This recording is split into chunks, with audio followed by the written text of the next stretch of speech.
na shigar da korafi akan tsohon mijina da na rabu da shi kimanin shekara 2, Usman Maidugin Isa.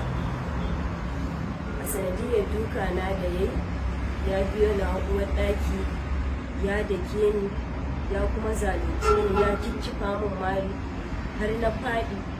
Sanadiyar faɗuwan nan da na ya ringa jana, ina rarrake abubuwa har sai da ya fito da ni ya kinkimo ni, ya tiƙa ni da ƙasa a falo. Bayan haka na tashi ina neman yadda zan yi, ya ɗauki fiyo wata ya ringa fesa min a idona.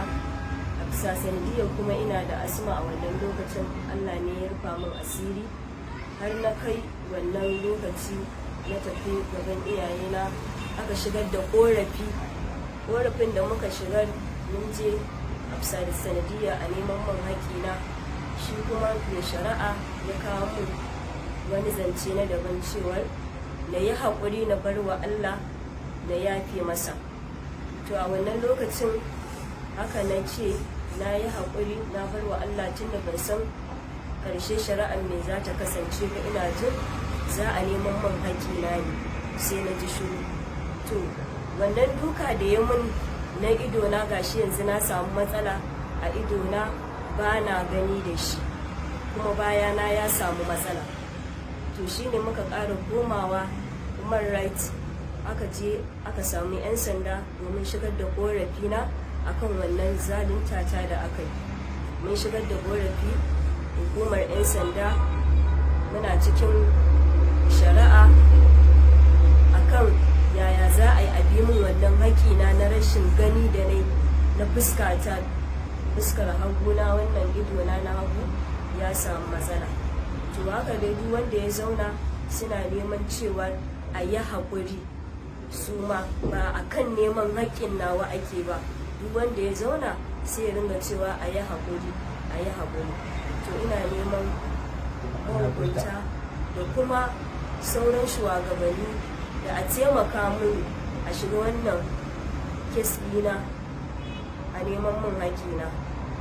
To kamar na san an je asibiti, su likitoci akwai wani rahoto da suka bayar na cewa matsala ta samu ne gagarima dangane da bayan ko idan? Tabbas lokacin da muka je wajen 'yan sanda suka umarce mu a komar da ni asibiti domin a yi cikin ɗina a wannan idan da ya samu matsala da baya. Mun je iya bakin kokari sai da muka kwashe kimanin sati 2 muna fama da zirga-zirga da asibiti. An ce mun wannan idan nawa ya samu matsala, yanzu a sanadiyar wannan dukan nawa ganina ya tafi. To misali shi mijin naki Malam Usman Maidugin Isa, an kira shi ya tabbata ko kuma akwai dai wata magana akan cewa bai wannan ba? Tabbas lokacin da aka kira shi 'yan sanda ya faɗa musu duk abin da ya yi a kaina ba ƙarya ba ne ba, ya aikata shi.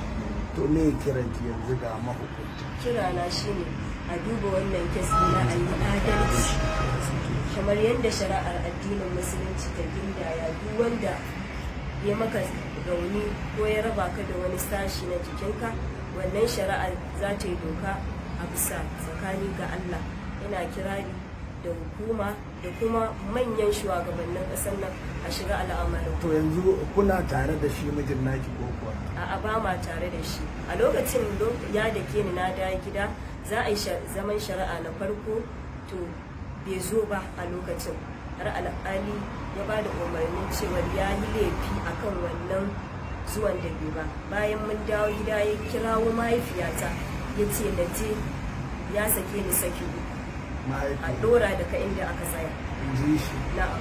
Shi waye? Shi Usman Maidugin Isa.